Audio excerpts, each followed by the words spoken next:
Joanne has one more message to share from a fellow breast cancer survivor, um, just to let you hear her story and hear a personal experience of someone who's been through it all and has still found a way to create family for herself.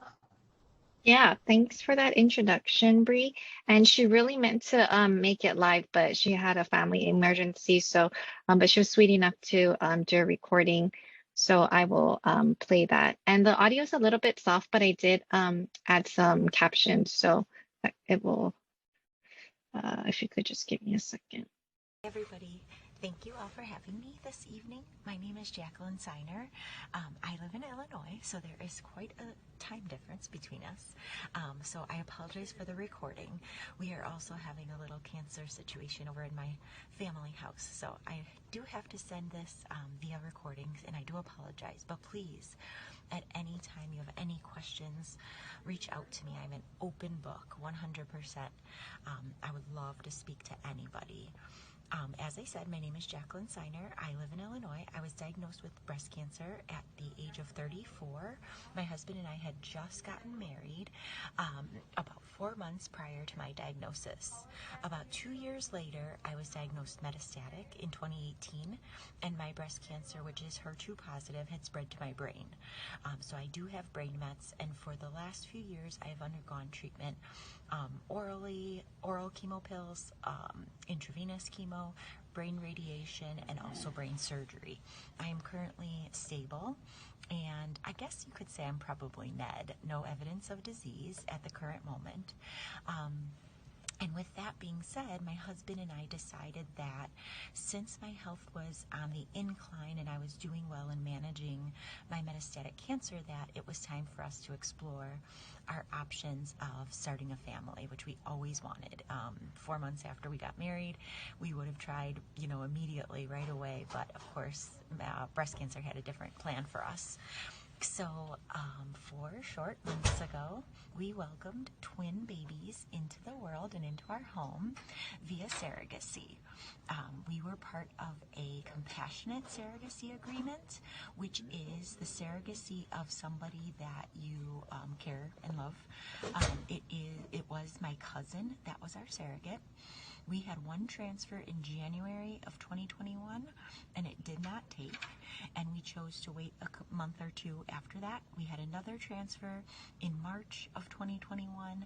We did choose to implant 2 embryos at that time.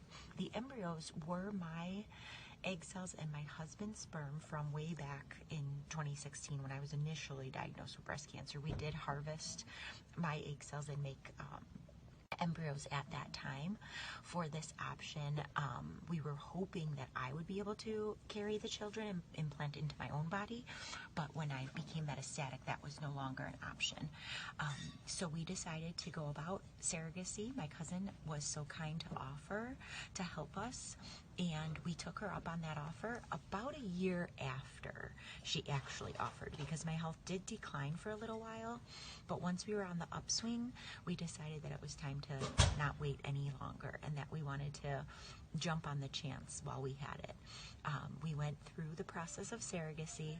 We had to go through lawyers, doctors, psychiatrists.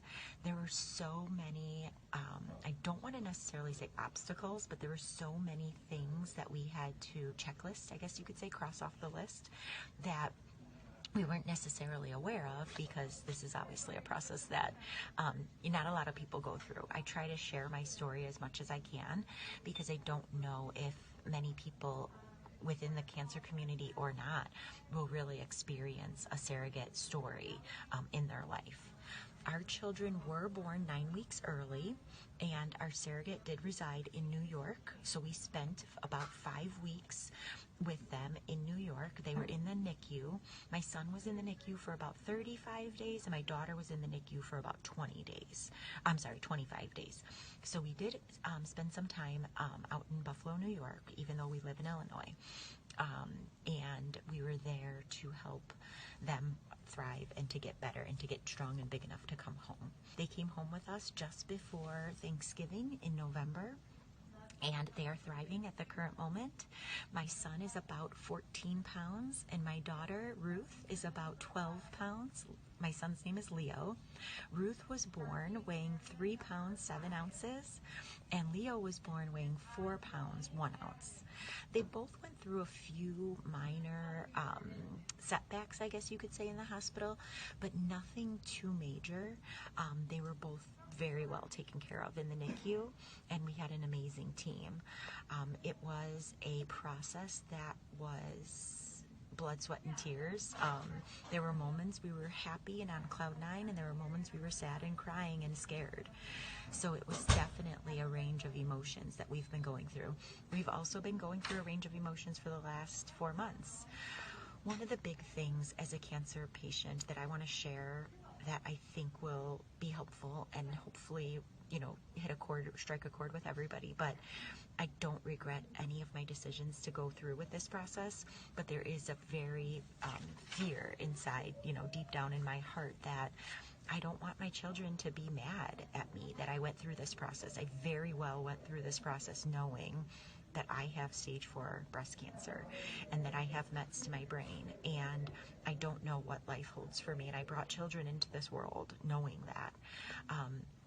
I hope that they'll be happy to have been brought into the world, and that's all that I could, hope for, but it is a fear of mine that they will be mad or resentful that I, chose this option for them.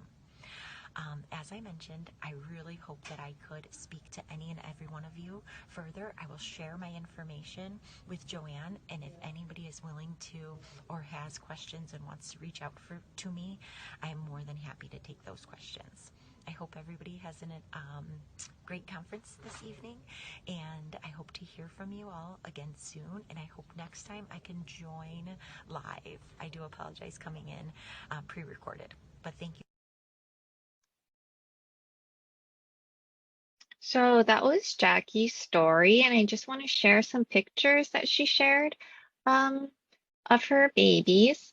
And so that's them at 4 months. And this is maybe a Christmas wintry photo. So cute.